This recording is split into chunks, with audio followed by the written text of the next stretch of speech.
Hello दोस्तों, आज की इस लेक्चर में हम लोग क्लास 11 बॉटनी का चैप्टर 1 पढ़ रहे होंगे। That is cell the unit of life. ठीक है, तो हम बेसिकली आपको एक ब्रीफ माइंड मैप दे के हमें इसमें पढ़ना क्या होता है। सबसे पहले हम सेल की डिफिनेशन पढ़ते हैं, सेल की डिस्कवरी को देखते हैं। उसके बाद हम सेल की थ्योरी देखते हैं एंड फिर हम कुछ यूनिसेलुलर और मल्टी सेलुलर ऑर्गेनिज्म की बात करते हैं। हालांकि this is a very common thing. And then हम लोग पढ़ते हैं कि यूकैरियोट एंड प्रोकैरियोट की पूरी होल एनालिसिस जितना हम कर सकते हैं एज वेल एज पॉसिबल, वही है। बस यही है पूरा का पूरा चैप्टर। तो हम सभी को पता है कि सेल जो है ये structural and functional unit of life. ठीक है, सेल जो है स्ट्रक्चरल एंड फंक्शनल यूनिट हमारी लाइफ का है, ये तो सारे लोगों को पता है। ठीक है, this is a very common thing. And first हम लोग पढ़ेंगे डिस्कवरी ऑफ सेल। ठीक है, डिस्कवरी ऑफ सेल यानी कि सेल की डिस्कवरी कैसे हुई, किन्होंने किया। तो इसमें मेजरली तीन वैज्ञानिक आएंगे। सबसे पहला वैज्ञानिक है रॉबर्ट हुक्सर। ठीक है, एंड सेकेंड वैज्ञानिक है एंटेन वॉन लीवनहॉक।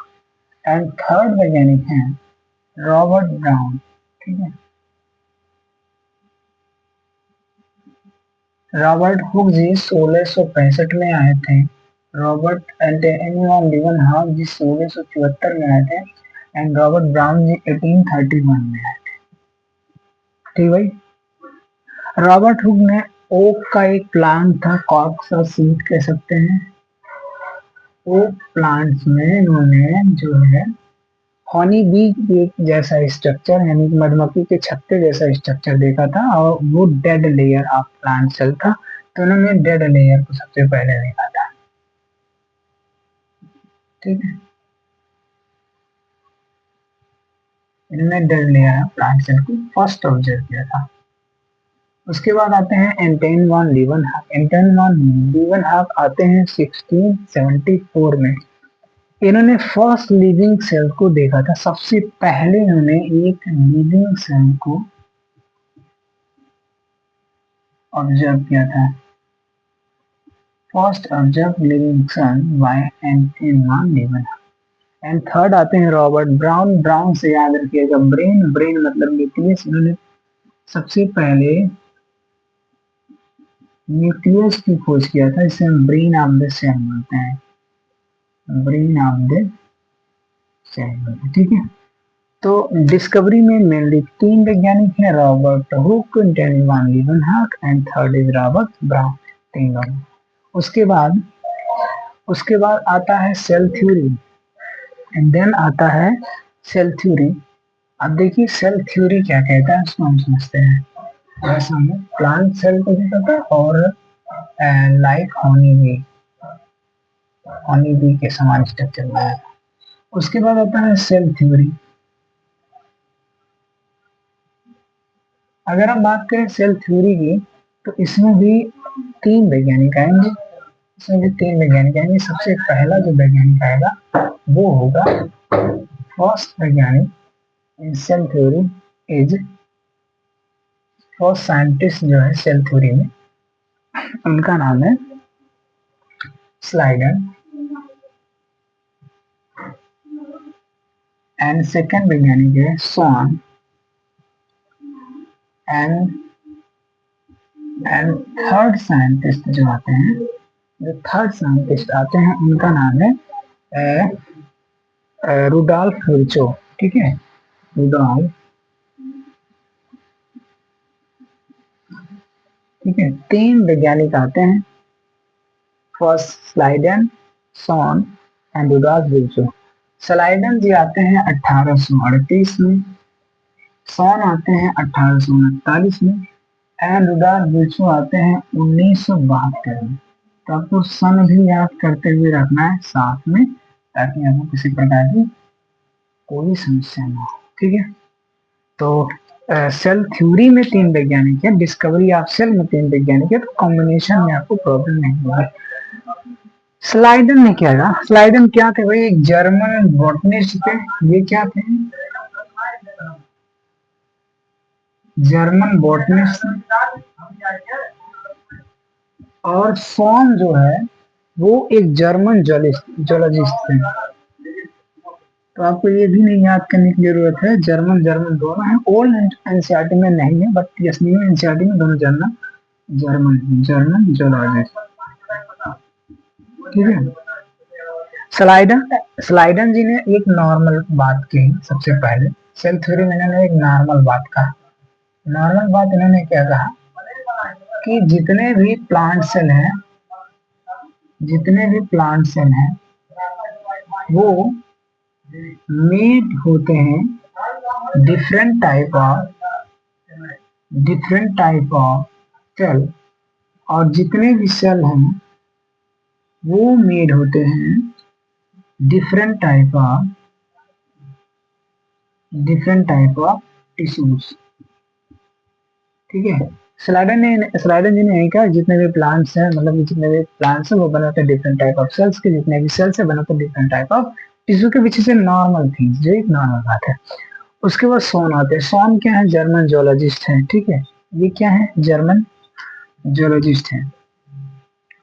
इन्होंने इन्होंने सबसे पहले, क्योंकि ये जोलॉजिस्ट है तो इन्होंने सबसे पहले एनिमल सेल पे काम किया, और एनिमल सेल पे इन्होंने काम करके सेल मेम्ब्रेन के स्ट्रक्चर को पता किया कि सेल मेम्ब्रेन एक स्ट्रक्चर पाया जाता है जो कि एक एनिमल की जो है इंटरनल लास्ट आउटर स्ट्रक्चर है एनिमल का, वो इन्होंने बताया एनिमल्स में।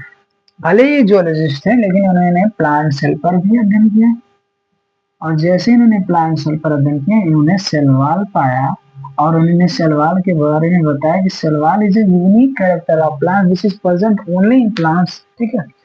तो ये जो स्वान है इन्होंने 1800 कितने में 1839 में जो है सेल यानी कि animal cells and plant cells दोनों पर ही काम किया। उसके बाद इन्होंने एलोन में अपना एक हाइपोथेसिस भी दिया था। ठीक है, अब उनकी हाइपोथेसिस की हम बात करेंगे कि उनका हाइपोथेसिस क्या था। उसके बाद आते हैं रुडॉल्फ विर्चो। रुडॉल्फ विर्चो पे जाने की पहले हम लोग देखते हैं कि हम सेल थ्योरी को एक बार समझते हैं कि भाई स्वान ने और स्लाइडन ने, या स्लाइडन और सॉन ने जो अपना थ्योरी दिया, क्या ये एक्चुअली डिफाइंड है एक सेल के लिए? नहीं डिफाइंड है। उसके बाद स्वान ने एक एलोन में अपना खुद का एक अकेला हाइपोथेसिस दिया। हाइपोथेसिस का मतलब होता है जो कि खुद वैलिड किया जाता है, पूरी तरह से वैलिड नहीं है। उन्होंने खुद एक हाइपोथेसिस दिया कि ऑल लिविंग ऑर्गेनिज्म आर, इन्होंने कहा कि all living organism are product of cell, या all living organisms are made of cells and product of cell। जितने भी लिविंग ऑर्गेनिजम्स है, जितने भी लिविंग ऑर्गेनिज्म है वो सेल के ही बने होते हैं और सेल के ही प्रोडक्ट होते हैं। ये अकेले कौन कहा? स्वान ने कहा। बट स्वान ने दोबारा एक चीज नहीं बताया कि भाई सारे लिविंग ऑर्गेनिज्म सेल के ही बने होते हैं, सेल की प्रोडक्ट होते हैं। बट एक सेल कैसे बनता है, एक रियल सेल कैसे बनता है, इस चीज को नहीं बताया। तो एक रियल सेल एक्चुअली में सेल कैसे बनता है उसको रुडॉल्फ विर्चो ने 1972 में, जब इलेक्ट्रॉन माइक्रोस्कोपी 1850 में बनकर हुई, तब सेल की डिटेल एनालिसिस हुआ, एंड देन रुडॉल्फ विर्चो ने बताया कि जितने भी न्यू सेल्स हैं, all new cells comes from pre-existing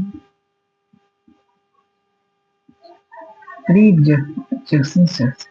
जितने भी न्यू सेल्स है, all new cells are come from pre existing cell, मतलब कि जितने भी नए सेल हैं वो पुराने सेल के डिवीजन से ही आते हैं, उसे बोलते हैं ओमी सेलुलर ई सेलुलर। तो ये वर्ड याद रखिएगा कि ओमी सेलुलर ई सेलुलर, ये वर्ड जो डार्विन जी ने कहा था, इसका मतलब है कि जितने भी न्यू सेल्स हैं वो कहाँ से आते हैं, वो पुराने सेलों के डिवीजन से आते हैं, जो all new cells comes from pre existing cell. ठीक है, तो ये था हमारा discovery of cell and cell theory and cell की डेफिनेशन, जो कि हमने कवर किया। आई थिंक बहुत ही नॉर्मल तरीकों से, बहुत ही माइनर तरीकों से चीजों को हमने सीखने की कोशिश की, इसको हम मिटाते हैं। ठीक है, स्लाइड एंड सोने लोडा बचाओ। तीन वैज्ञानिक यहाँ है, ब्राउन और वॉन एंड ब्राउन, यानी कि Robert Hooke, Antonie Leeuwenhoek and Robert Brown, तीन वैज्ञानिक यहाँ। तो कंपैरिजन आप कर सकते हैं, उस हिसाब से आप चीजों को डिकोड कर सकते हैं, चीजों को समझ सकते हैं अपनी लैंग्वेज में। अनदर थिंग्स जो हम लोग देखने जा रहे हैं, देखिए हमें यूनिसेलुलर और मल्टी सेलुलर को पढ़ने की आवश्यकता नहीं, बिकॉज हम जानते हैं कि एक कोश की यानी यूनिसेलुलर ऑर्गेनिज्म क्या होते हैं, जिनके पास सिंगल लेयर होता है, मतलब कि जो made up by single cell होते हैं उन्हें यूनिसेलुलर कहते हैं। बैक्टीरिया, ब्लू ग्रीन एल्गी, ये सारी चीजें एक यूनिसेलुलर होते हैं। और बाकी हम लोग मल्टी सेलुलर हैं, बहुत सारे organism, protista also is multi cellular organism. तो हमें समझ गए यूनिसेलुलर मल्टी सेलुलर पढ़ने की आवश्यकता नहीं है। We are just going to start now prokaryotic cell. ठीक है, हम लोग स्टार्ट करने जा रहे हैं प्रोकैरियोटिक सेल।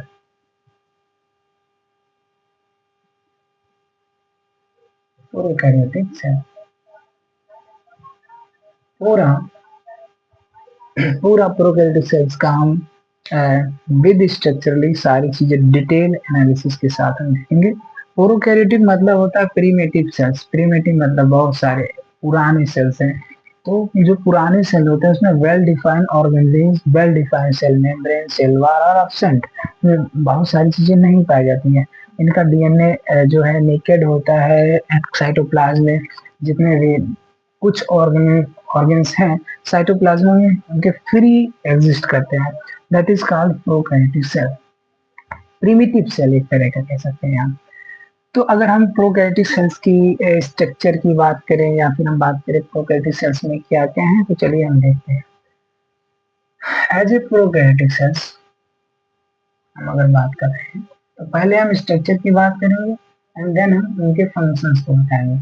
ठीक है, पहले हम उसके स्ट्रक्चर की बात करते हैं और उसके बाद हम इसके फंक्शंस को डिनोट करेंगे कि इसका फंक्शंस क्या क्या है। ठीक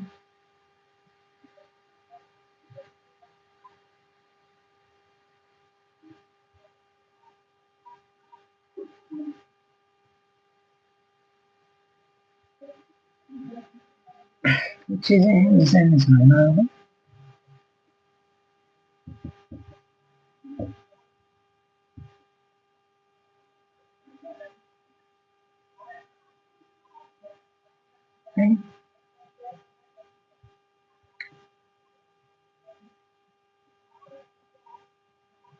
first of all we are drawing the structure of prokaryotes,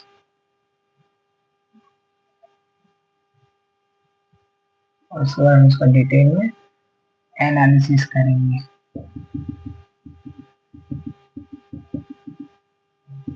ठीक है, उसके बाद हम उसका डिटेल में एनालिसिस करेंगे।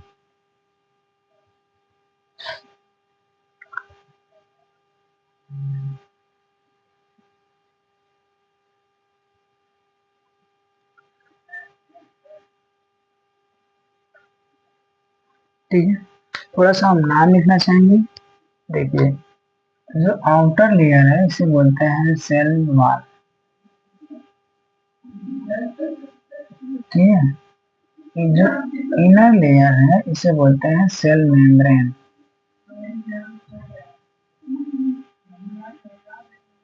ठीक है, और ये तीनों स्ट्रक्चर जो है इसे बोलते हैं मेसोसोम। अब मेसोसोम क्या है अभी हम समझेंगे। इसे बोलते हैं हम लोग chromatophore. This is called flagella, and flagella के पास, ओवाल के पास ऐसे एक्सटेंशन होते हैं जिसे बोलते हैं फेमब्री।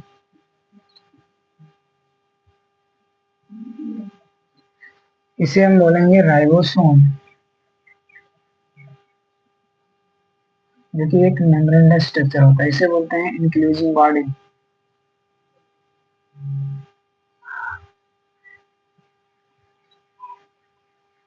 इसे बोलते हैं plasmid, extra chromosomal DNA double circular.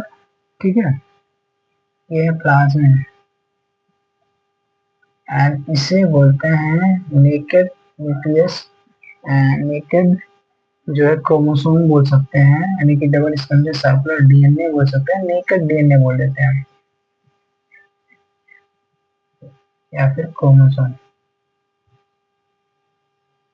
Nuclide बोले सबसे अच्छा है। ठीक, these are the structure basically. और भी है, पिलाई भी है इसमें। ठीक है, उन सारी चीजों को हम डिटेल में एनालिसिस करते हैं। बेसिकली ये स्ट्रक्चर अगर आप देखें तो सेल वॉल एक लेयर है, और सेल मेम्ब्रेन का इनफोल्डिंग भी हो रहा है और आउटफोल्डिंग हो रहा है। तो समझ रहे हो, सेल वॉल अंदर की तरफ भी मुड़ रहा है, बाहर की तरफ भी मुड़ रहा है। प्लाज्मिड हम देख रहे हैं, राइबोसोम देख रहे हैं, न्यूक्लियस बॉडी, सारी डिटेल्स हमने इसमें देखा कि हाँ क्या है। अब हम एक एक के फंक्शंस को समझेंगे कि एक एक का काम क्या है ना। तो हमने डायग्रामेटिकली तो समझ लिया, डायग्राम से हम लोगों ने समझ लिया कि क्या है, बट हम इनके फंक्शन को देखेंगे। देखिए, आउटर लेयर है सेल वॉल। सेल वॉल जो है वो अपसेट इन माइक्रोप्लाज्मा होता है, माइकोप्लाज्मा।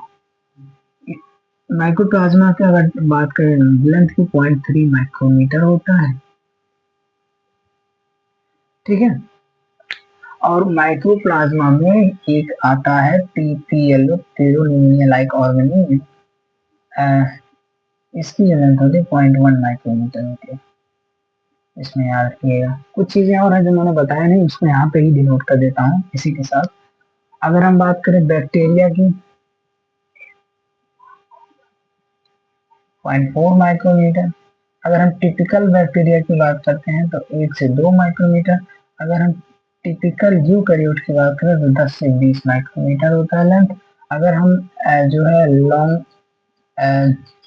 लॉन्गेस्ट सेल की बात करें तो नर्व सेल होते हैं। अगर हम लार्जेस्ट सेल की बात करें तो ऑस्टिस का ईज होता है, ईज ऑफ ऑस्टिस होता है। कुछ चीजें, कुछ डिटेल है। अगर हमें आरबीसी का शेप हमें देखना है तो वो बाई कॉन्केव होता है, राउंड में। कुछ इंफॉर्मेशन थे जो मुझे स्टार्टिंग में बताना था, मैंने नहीं बताया, तो मैं यहाँ पे डिटेल में इसको बताने की कोशिश। ठीक है, ये चीजें इंपॉर्टेंट है। और भी कुछ थे बट ठीक है। तो मैं बात कर रहा था सेल वॉल का, जो कि माइक्रोप्लाज्मा में एब्सेंट होता है, वहां से सारी चीजें आ गई। माइक्रोप्लाज्मा में सेल वॉल एब्सेंट होता है, एक रिजिड स्ट्रक्चर होता है, एक रिजिड स्ट्रक्चर होता है जो कि सारे प्रोकैरियोट में एब्सेंट होता है। ठीक है, अगर हम देखें सेल मेम्ब्रेन की, तो हम देखेंगे सेल मेम्ब्रेन का एक्सटेंशन हुआ है अंदर की तरफ और बाहर की तरफ भी। तो अंदर की तरफ इसके तीन तीन दो एक्सटेंशन है। फर्स्ट, इस एक्सटेंशन को बोलते हैं ट्यूब्यूल, ट्यूब लाइक स्ट्रक्चर है। इस स्ट्रक्चर को बोलते हैं वेसाइकल, और इस स्ट्रक्चर को बोलते हैं लैमिना। यानी कि मीजोजोम जिसे मैंने बोला, mesosome also divide further 3 parts, that is tubule, vesicle and lamina. अगर हम इन तीनों के फंक्शंस को बात करें कि ट्यूब्यूल्स का क्या फंक्शंस है, वेसाइकल का क्या फंक्शंस है, एंड लैमिना का क्या फंक्शंस है, तो हम इसको भी डिटेल में समझेंगे। बट अभी सिर्फ मैं इसको अभी छोटे फॉर्म में बता रहा हूँ। अभी हम एक एक पार्ट्स को समझेंगे, आराम से समझेंगे।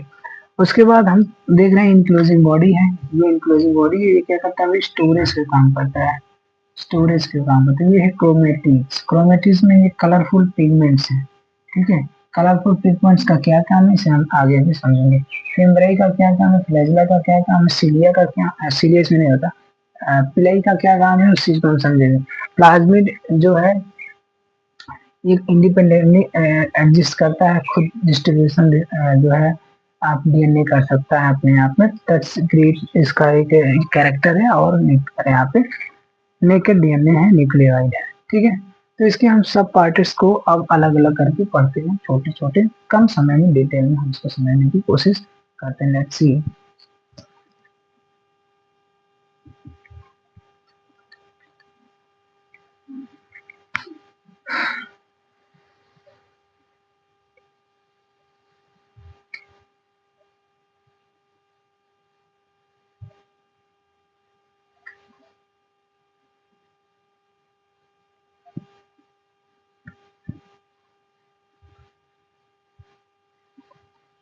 ठीक है, हमने सेल वॉल को समझा, हम बात करते हैं सेल मेम्ब्रेन की।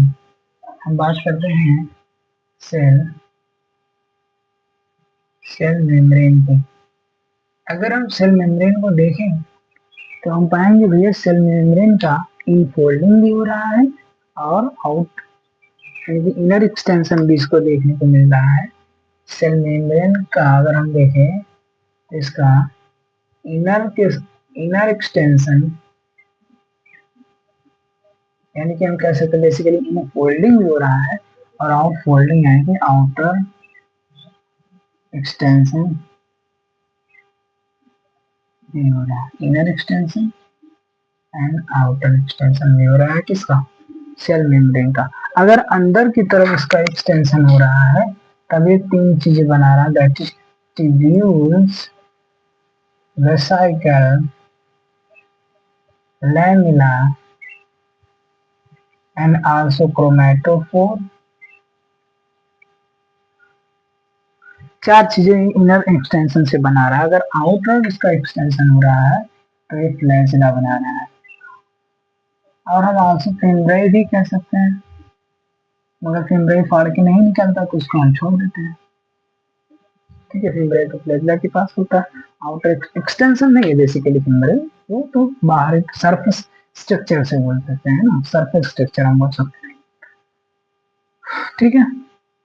तो हम सेल मेम्ब्रेन पढ़ रहे हैं तो हमें फ्लैजिला आउटर एक्सटेंशन को हम पढ़ेंगे जब हम सरफेस स्ट्रक्चर सीलिया में बोला हूँ, जब हम फ्लैजिला पिलाई और फिब्राई पढ़ेंगे उसके साथ साथ हम इसको भी खत्म करेंगे। तो फिलहाल हम लोग टिब्यूल्स, वेसिकल, लैमिना और क्रोमैटोफोर को पढ़ते हैं। देखिए टिब्यूल्स का अगर हमने स्ट्रक्चर देखा तो ये हमारा सेल मेम्ब्रेन था, कुछ इस तरह से हमारा टिब्यूल था। अगर हमने देखा वेसिकल, कुछ इस तरह से वेसिकल था।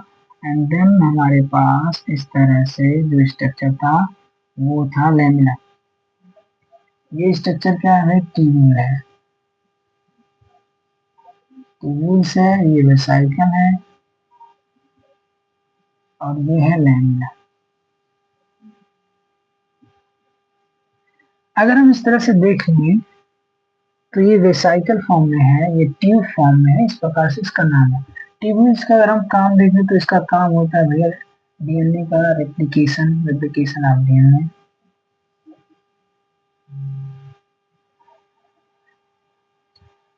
Distribution of DNA,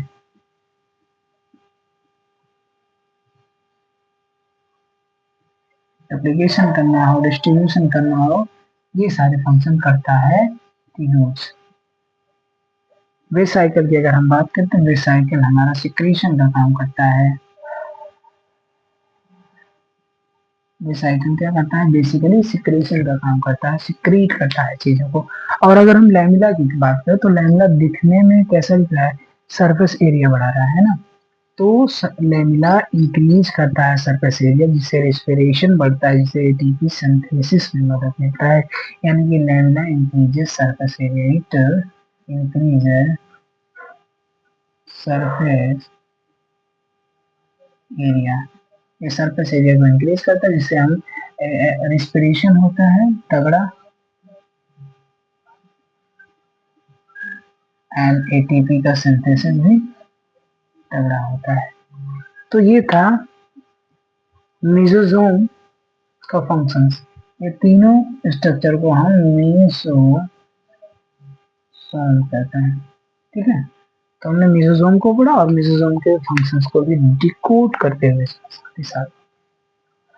other things is chromatophore, चलिए यहीं पे क्रोमेटोफोर को भी समझ लेते हैं। हमने देखा कि सेल वॉल का इनफोल्डिंग ही था क्रोमेटोफोर, और इस पे कुछ पिगमेंट्स लगे हुए थे। ये क्रोमेटोफोर, देखिए नाम है इसका क्रोमेटोफोर। क्रोमा का मतलब होता है कलर, और कलर जहां भी रहेगा वहां पिगमेंट्स है, समझ लो। Pigments, colourful pigments. Colourful pigments क्या करते हैं, लाइट, प्रेजेंस ऑफ लाइट में, प्रेजेंस ऑफ लाइट में ये फोटोसिंथेसिस करते हैं, यानी कि एनर्जी का रिक्वायरमेंट, एनर्जी का जो रिक्वायरमेंट है उसको फुलफिल करने का काम क्रोमेटोफोर करता है, समझ लो। तो क्रोमा का मतलब कलर होता है, कलर पिगमेंट्स से बनते हैं, उसमें कलरफुल पिगमेंट्स होते हैं जो कि फोटोसिंथेसिस करके एटीपीस बनाते हैं, जो कि फुलफिल करता है एनर्जी के रिक्वायरमेंट को। That's great quality of prokaryote, that's why prokaryote single cell से भी पूरे पूरे फंक्शंस को एज वेल एज करते हैं, ठीक है। तो आई थिंक सेल मेम्ब्रेन हम लोगों ने पढ़ लिया, अगला जो है उसको समझते हैं। सेल मेम्ब्रेन हम लोगों ने पढ़ा,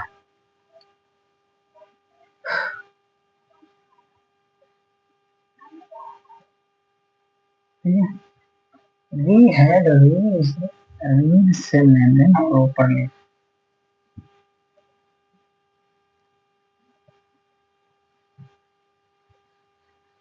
तो अभी तक हम लोगों ने प्रोकैरियोटिक सेल में सेल वॉल को एनालिसिस किया, सेल मेम्ब्रेन को एनालिसिस किया, एंड सेल मेम्ब्रेन के इनफोल्डिंग आउटफोल्डिंग यानी कि mesosome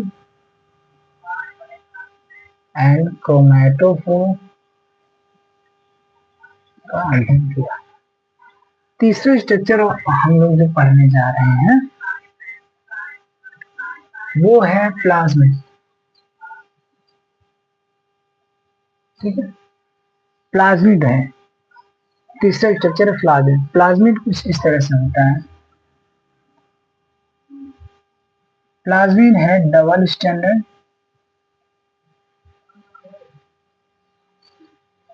circular extra chromosomal DNA, ठीक है। Double standard chromosomal extra chromosomal DNA को हम प्लाज्मिड कहते हैं। प्लाज्मिड होता है इंडिपेंडेंट। प्लाज्मिड कैसे होता है, ये है प्लाज्मिड, जिसका हम क्लास 12th में जो है एक चैप्टर है उसमें हम इसका बहुत यूज करते हैं। बायोटेक्नोलॉजी वाला चैप्टर है, उसमें हम बहुत ज्यादा यूज करते हैं प्लाज्मिड का, ठीक है। तो plasmid double standard circular extra chromosomal DNA होता है जो कि इंडिपेंडेंस होता है for for DNA replication distribution, यानी डीएनए का रेप्लिकेशन करना हो, डिस्ट्रीब्यूशन करना हो, एवरीथिंग करना हो, प्लाज्मिड फ्री होता है।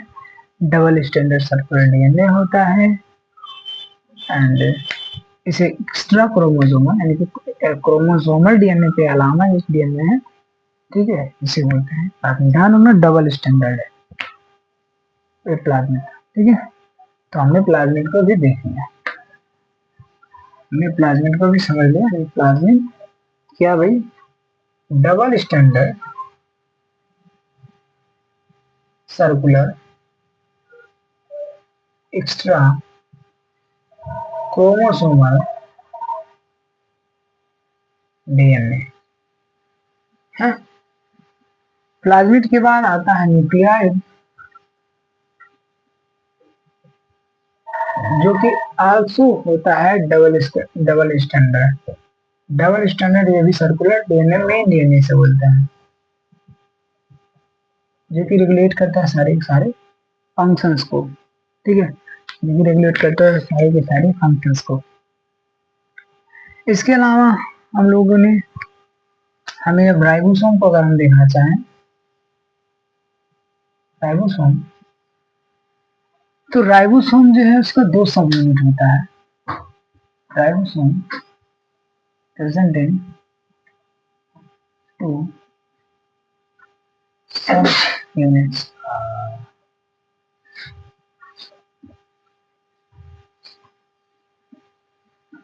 Prokaryotic ribosome present in two subunits. First इसे बोलते हैं 70s ribosome.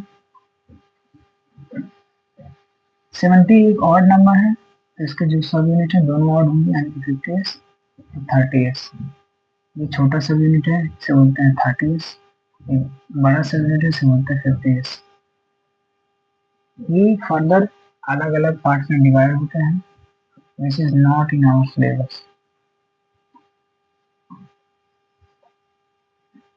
This is not in our syllabus. तो राइबोसोम जो है करता क्या है बेसिकली, इसको भी समझते हैं। राइबोसोम करता है प्रोटीन का संश्लेषण, यानी कि it occurs protein synthesis. Protein के सिंथेसिस में राइबोसोम प्रेजेंट होता है। राइबोसोम एक मेम्ब्रेन लेस स्ट्रक्चर, इस बात को याद रखिएगा, और ये एक मेम्ब्रेन लेस स्ट्रक्चर है जो कि एज वेल एज प्रेजेंट होता है यूकैरियोट में। जैसे प्रोकैरियोटिक में है मेम्ब्रेनलेस स्ट्रक्चर, वैसे यूकैरियोटिक में भी है मेम्ब्रेनलेस स्ट्रक्चर, बट यूकैरियोटिक में इसका जो सब यूनिट है वो होता है 60s एंड 40s, यानी कि 80s राइबोसोम से बोलते हैं। ठीक है। अच्छा, प्रोटीन को संश्लेषण कैसे करता है राइबोसोम? देखिए, होता है प्रोटीन कैसे बनाता है, अगर डीएनए हमारे पास है, डीएनए हमारे पास है और सेल में डीएनए को हम लोग जो है ट्रांसलेट करके आरएनए बनाते हैं, बेसिकली आरआरएनए बनाते हैं, राइबोसोमल आरएनए। अब राइबोसोमल आरएनए जो है न्यूक्लियाइड से बाहर निकलता है साइटोप्लाज्म में, और साइटोप्लाज्म में इस पर कुछ राइबोसोम आकर के जुड़ जाते हैं और उसके बाद इसे कन्वर्ट प्रोटीन से प्रोटीन में कन्वर्ट कर देते हैं। इसलिए कहा जाता है कि राइबोसोम प्रोटीन का फैक्ट्री है, क्योंकि डीएनए से आरएनए बनने के बाद आरएनए पर राइबोसोम जाके बैठ जाते हैं, उसे प्रोटीन में कन्वर्ट कर देते हैं। तो ये था basic structure, basic phenomena of ribosome. तुमने राइबोसोम के बारे में देखा कि राइबोसोम दो है, वो 50s एंड 30s में प्रेजेंट होता है, जिसे 70s बोलते हैं। राइबोसोम के अलावा हम न्यूक्लियस बॉडी को पढ़ेंगे और कुछ सरफेस स्ट्रक्चर को पढ़ेंगे। ठीक है, चलिए थोड़ा सा न्यूक्लियस बॉडी को देख लेते हैं। इंक्लूसिव बॉडी क्या है? ये पूरा पूरा प्रोकैरियोटिक का ही सिस्टम है, बहुत ही लो लेवल पर चीजें दी हैं। इंक्लूसिव बॉडीज, ठीक है, इंक्लूसिव बॉडी क्या होता है? Storage of foods and some materials. इसमें गैस वैक्यूल्स होता है, इसमें गैस वैक्यूल होता है जो कि protect from buoyancy of bacteria, यानी कि बैक्टीरिया को पानी में तैरने देता है, उसे बायोन्सी से बचाने का काम करता है, like a balloon. After this हम लोग पढ़ेंगे the last structure, that is surface structure of prokaryote.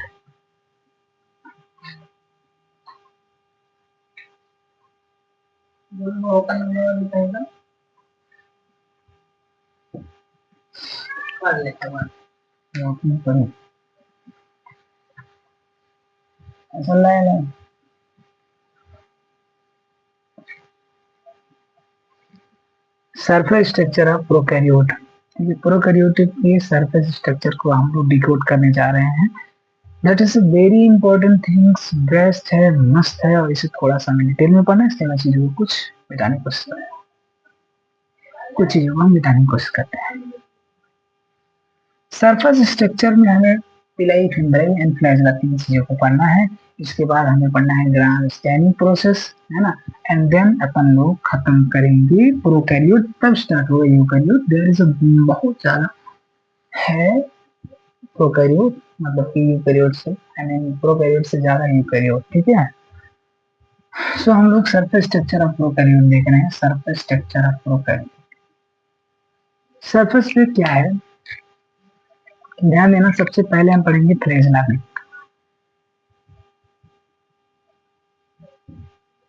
Flagella which is surface structure.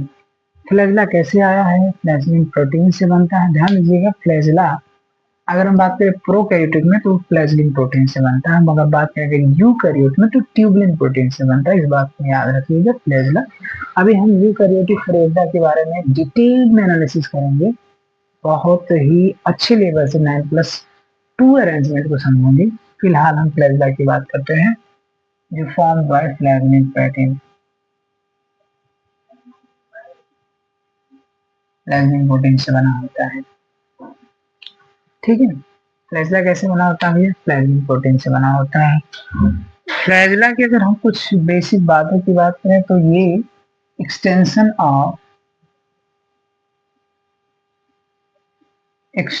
Of cell membrane and extension from cell wall.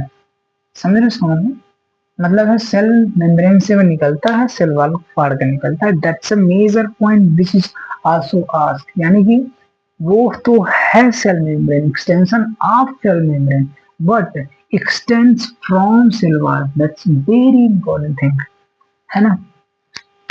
इसके अलावा हम देख सकते हैं फ्लैजेला की स्ट्रक्चर की अगर हम बात करें, स्ट्रक्चर की अगर हम बात करें, बेसिकली 3 पार्ट से फ्लैजेला बना होता है। कुछ हमें ये पार्ट बाहर निकला हुआ देखा अपन लोगों ने। उसके अलावा फ्लैजेला में बीच में हुक होता है और नीचे की तरफ बेसल बॉडी होता है। तो ये जो लॉन्ग पार्ट है इसे बोलते हैं filamentous part of flagella, filament basically इसे बोलते हैं। बीच में होता है हुक और साइड में होता है बेसल बॉडी, जो कि बेस में प्रेजेंट होता है, इसलिए इसे बोलते हैं बेसल बॉडी। और हुक क्या करता है भैया, कनेक्ट करता है basal body to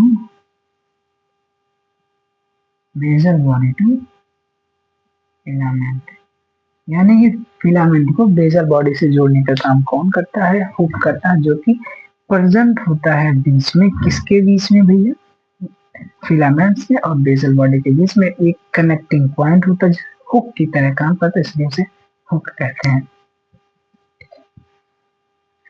actually flagella क्या करता है, जितने भी मोटाइल बैक्टीरिया हैं, this it presents in are motile and also helps in motility, यानी कि फ्लैजेला मोटेलिटी में मदद करता है।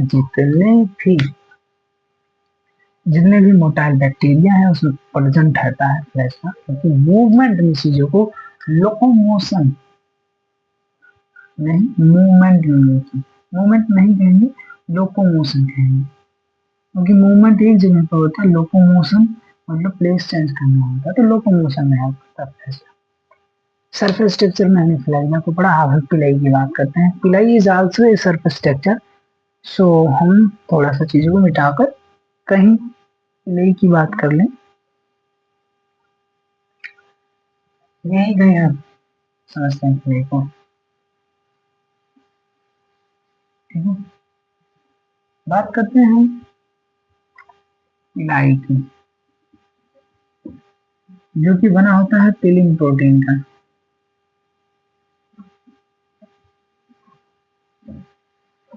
ये वर्क करता है, इट वर्क्स एट प्लाज्मिड। ध्यान दीजिएगा प्लाज्मिड पे होता है और F plus and F minus यानी कि फर्टिलिटी एंड इनफर्टिलिटी को कन्वर्ट कर देता है फर्टिलिटी में F प्लस में। ये इसका मेन फंक्शन है। इसका मतलब क्या है? इसका मतलब ये है कि अगर कोई बैक्टीरिया है उसमें प्लाज्मिड है एंड सेकंड कोई बैक्टीरिया है उसमें प्लाज्मिड बेसिकली एब्सेंट है, और तो ये क्या करता है, इसमें से एक लेयर ले जाके इसको दे देता है और बाद में दोनों का दोनों प्लाज्मिड प्रेजेंट हो जाता है, दोनों F प्लस हो जाते हैं। अगर ये F प्लस था, ये F माइनस था, तो बाद में दोनों F प्लस बन जाएंगे। ये फिलिंग का काम करता है, यानी कि इसका बेसिक मतलब है ये कोगुलेशन में हेल्प करता है, हेल्प इन कोगुलेशन। कोगुलेशन में बहुत ही तगड़ा ये हेल्प कर रहा है, हेल्प इन कोगुलेशन। ये है फिलिंग, ठीक है। ये है फिलिंग, किसमें मदद कर रहा है भैया? कोगुलेशन में हेल्प कर रहा है फिलिंग, ठीक है। थोड़ा सा फिलिंग किसमें हेल्प कर रहा है भैया? कोगुलेशन में हेल्प कर रहा है। उसमें इंक डालना इसमें।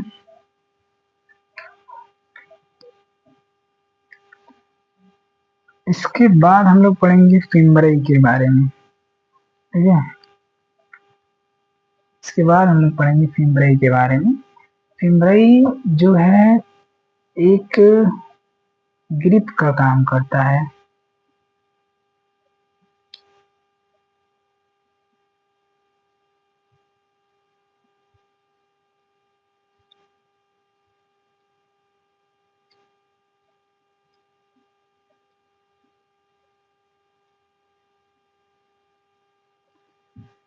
Now we are going to read about fimbriae. Fimbriae का फंक्शंस क्या है, फिम्ब्रे कैसे काम करता है, उसको अपन लोग समझने की कोशिश करते हैं। ध्यान दीजिएगा, ठीक है। Let's talk about fimbriae. Fimbriae के बारे में बात करते हैं, थोड़ा सा चीज को ध्यान देखिए।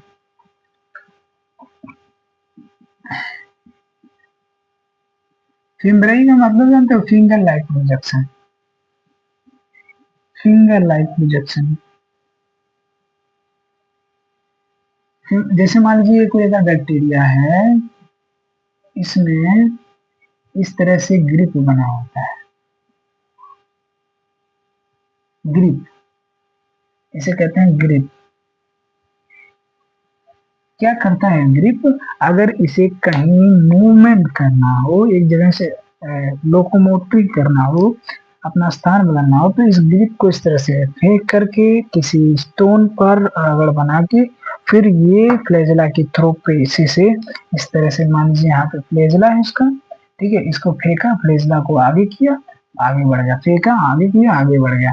This is the main function of bacteria, समझ रहे हो ना। तो फिम्ब्रे बेसिकली ग्रिप का काम करता है, चीजों को फिम्ब्रे करने का काम करता है, और इससे ज्यादा जरूरत भी नहीं है फिम्ब्रे के बारे में पढ़ने।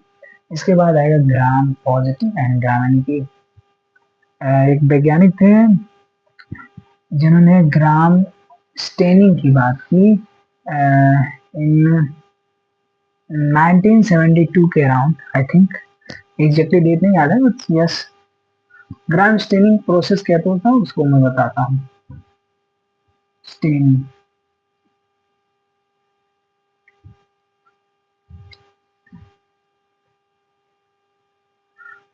देखिए दो बैक्टीरिया होते हैं, एक बैक्टीरिया का नाम है ग्राम पॉजिटिव, एक होता है ग्राम नेगेटिव। इस पे क्रिस्टल वायलेट डालते हैं, इस पे भी क्रिस्टल वायलेट डालते हैं।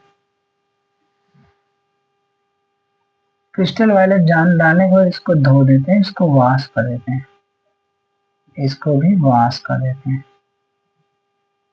धुलने के बाद इस पर क्रिस्टल वायलेट ऐसे रह गया डालने के बाद, और इससे क्रिस्टल वायलेट गायब हो गया। ग्राम नेगेटिव बैक्टीरिया से क्रिस्टल वायलेट गायब हो गया। दोबारा जो वॉश करने के बाद इस पर सेप्टेनिन ऐड करते हैं, इसका कलर एज वेल एज रहा। सेप्टेनिन डालने के बाद इसका कलर चेंज हो गया। ठीक है, ग्राम नेगेटिव, इसी को बोलते हैं ग्राम स्टेनिंग प्रोसेस। यानी कि ग्राम नेगेटिव बैक्टीरिया जो है वो अच्छा बैक्टीरिया नहीं है। क्यों? क्योंकि इसमें क्रिस्टल वायलेट डालने पर दूसरा कलर आ रहा है, धुलने पर धुल जा रहा है, एंड सेप्टेनिन ऐड करने पर उसका कलर ही दूसरा कलर हो जा रहा है। बट नहीं, ग्राम पॉजिटिव बैक्टीरिया, इस पर एक बार ही आप क्रिस्टल वायलेट डाल दिए, धुलने के बाद भी नहीं धुला, सेप्टेनिन ऐड किए, एज वेल एज ही रहा। ये है ग्राम स्टेनिंग प्रोसेस। ठीक है, वैज्ञानिक का नाम मैं बता दूंगा, याद नहीं आ रहा है। ये है ग्राम स्टेनिंग प्रोसेस। तो बेसिकली हम लोगों ने प्रोकैरियोट्स को पढ़ लिया है, प्रोकैरियोट्स को हमने बेसिकली कवर कर लिया है। हमें यूकैरियोट की तरफ बढ़ना है, यूकैरियोट की तरफ बढ़ना है। बहुत बेहतर तरीके से हम यूकैरियोट को पढ़ना शुरू करेंगे। बहुत ही कंसेप्चुअल है, मस्त है, मजा आएगा।